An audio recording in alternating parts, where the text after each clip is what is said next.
What's on, ladies and gentlemen? My name's Ross, I like games, and today we need to take a little bit of a look at Archimedes. And if you like Keyforge, and you are part of any Keyforge groups online, and you have been anywhere near any of these groups in the past day or two, you've probably seen Archimedes popping up all over the place. So the two questions with which we need to concern ourselves are, wait, what's going on with Archimedes? And, wait, do we like this? So Archimedes then. Archimedes is one of the new logos cards, which came out in Age of Ascension. And it's got a rather nice ability. Each of Archimedes' neighbours gains destroyed. Archive this creature. What that means is that if either creature to the side of Archimedes is destroyed, instead of putting it into your discard pile, you put it into your archive. Now, with a little bit of careful planning, this could make Archimedes a phenomenal card. So let's take another logos creature. Let's say Helperbot. Let's say, for argument's sake, you're playing 2 Helperbot, and you manage to get Helperbot down either side of Archimedes. Now, Helperbot is a 1-power creature, extremely weak, but it's got a brilliant skill, a wonderful skill. When you play it, you get to play a card that isn't from logos. That's pretty nice. Lets your house cheat. But then it kind of just sits on the field.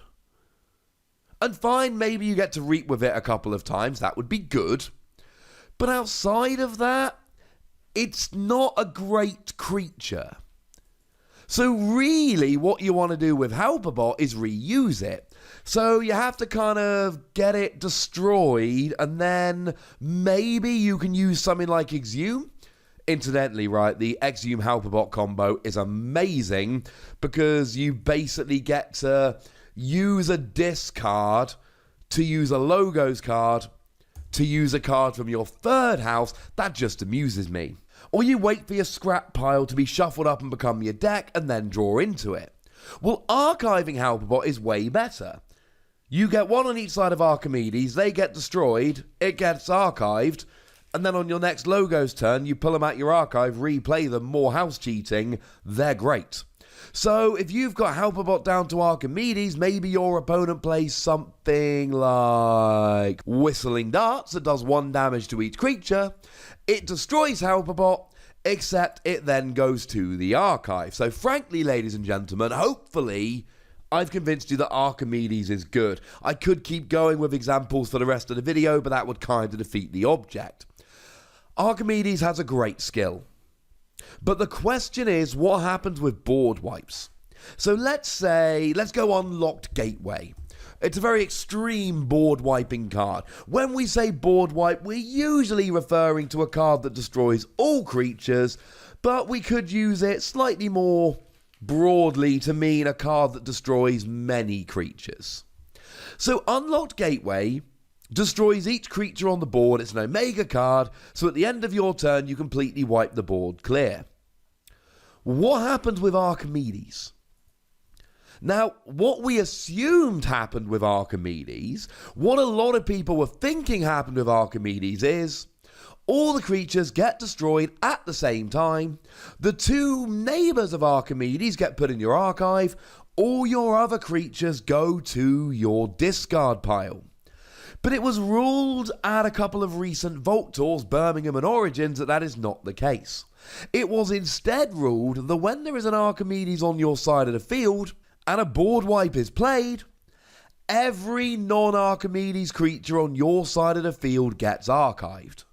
Now this makes a phenomenal difference, because it's the difference between all your creatures go to the discard, you can grab them back later, it's fine, and all your creatures go in the archive, you can get them out whenever you like. Now, there is an argument here that if, for instance, you end up with 10 creatures in your archive, they're going to be from all 3 houses, and your archive, you pick it up at the beginning of your turn or you don't, but it's all or nothing.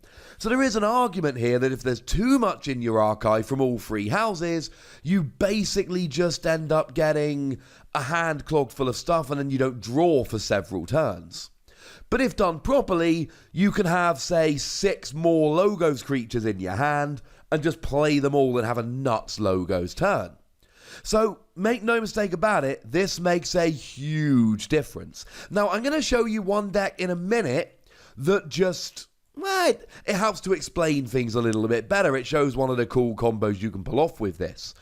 But the great news for us is that the lovely Alex, he who was on the stream in Birmingham, he has gone and given us a lovely explanation, because he's been talking with Brad. Brad is a dude he is a lead designer on the game. He is the man when it comes to Keyforge. And he has explained exactly why this is the ruling. And let's be perfectly clear about this. I know some people are thinking, oh, maybe it will get changed in the future. If the head of organized play comes out and says, hey, I've spoken with the designer, here's the ruling and here's the reasoning, the chances of that ruling being reversed in the future are extremely slim. And the explanation reads like this. When a board wipe happens, when multiple creatures are destroyed, they are all destroyed simultaneously. However, before creatures are destroyed, or to put it more precisely, before they leave play, you have to resolve any destroyed ability. So here's what's happened. There is an Archimedes with 2 neighbours, and then 2 neighbours, 2 neighbours. Let's say there's Archimedes with 4 creatures on each side. Okay. They're all destroyed. Now we have a look at the destroyed abilities. Well, neighbours 1 and 2, they get archived because they're destroyed. But then Archimedes still has a destroyed ability, and it now has new neighbours because the battle line has shifted up. So before we put all of the destroyed creatures into our discard pile, we've got to make sure we fully resolve any destroyed abilities. And Archimedes has not yet fully resolved its destroyed ability. Or to be clear, it's not finished resolving all of the destroyed abilities it's given to its neighbours. So now numbers 3 and 4 have this ability it needs to be resolved, and it is. And then as soon as it is, the battle line shifts and we have a look, and now neighbours 5 and 6 need to be archived.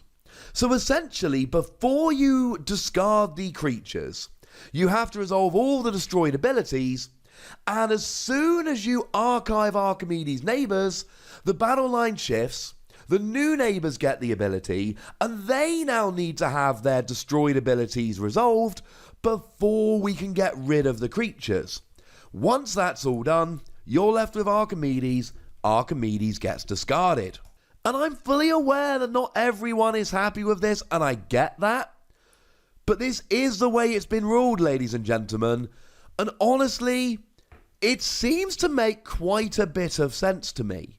Now, if that explanation was a little bit confusing, let me try and break it right down. You cannot scrap destroyed creatures, discard them, scrapping as transformers, until you've resolved all destroyed abilities. And the second you resolve Archimedes' ability, it gets new neighbours and they get the abilities. I do hope that makes sense. The key point here, always resolve all destroyed skills, abilities, before you go about discarding destroyed creatures. Now this is a big deal. Oh, I've given you some examples already, but let's look at an actual deck. Let's look at Bao the Crushingly Athletic. Great name for a deck, incidentally. It's got 2 copies of Archimedes. I mean, if it didn't, it would be a really bad example. But it's also got 2 copies of Might Makes Right. Now, Might Makes Right is one of these beautiful new cards whereby you get to sacrifice creatures with a total value of 25 power or more and forge a key at no cost. But it also has a 7 power King of the Crag and an 11 power Lollop the Titanic and 2 9 power Tantadlin. Tantadlin? It's got some powerful creatures. So, I'm not telling you this is going to be the best deck ever. It's not been played in the tournament. We don't know. What we do know is that it's got at least the potential to have some nuts combos going on. The thing is, as great as might makes right is, what we really need to do is get a whole bunch of powerful creatures on the field and then play this. Okay. But that can be difficult. It can be difficult to find all of these creatures. And then if you don't find them all in quick succession, your opponent can just get rid of them all. So what you do here is you take advantage of the board wipe. You get your 2 Tantadlin, your Lollop the Titanic. I mean, to be fair, those creatures alone put you at 29 power, but maybe a couple others as well. And then you have an Untamed turn where you play down both of the Tantadlin. And then you go Brobnar, and you've already got Lollop the Titanic in hand because it was archived previously.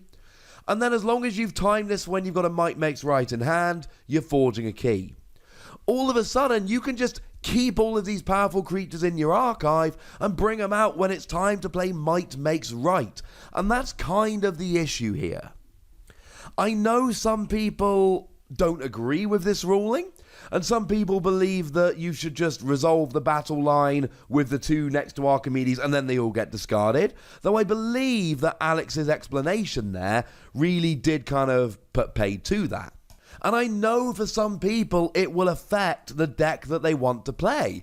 A deck like Bow the Crush and the Athletic is way better with the new Archimedes ruling than with what a lot of people thought it was. Being able to stash a bunch of powerful creatures in your archive and wait till you've got Might Makes Right is wonderful. The total power of Brobnar creatures in this deck is 33.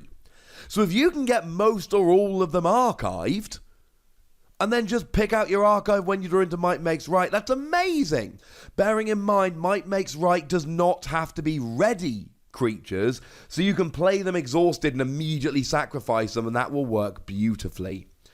This has been a controversial ruling, to be clear, but make no mistake about it, ladies and gentlemen, I get the ruling as it is. It seems to make sense to me, and it really changes the way that some decks play. Now, I know that not everyone is happy about this, so ladies and gentlemen, tell me what you think. Go nuts, but please do remember the rule. I cannot stress this enough. Be nice. And then make sure you like this video, subscribe to this channel, and follow me on Twitter at the Wossy, where we talk about games like Keyforge and a whole bunch of others. But by far the most important thing, as always, look after yourselves till next time. Thank you very much for watching. My name is Ross, and you've been watching Wossy Plays.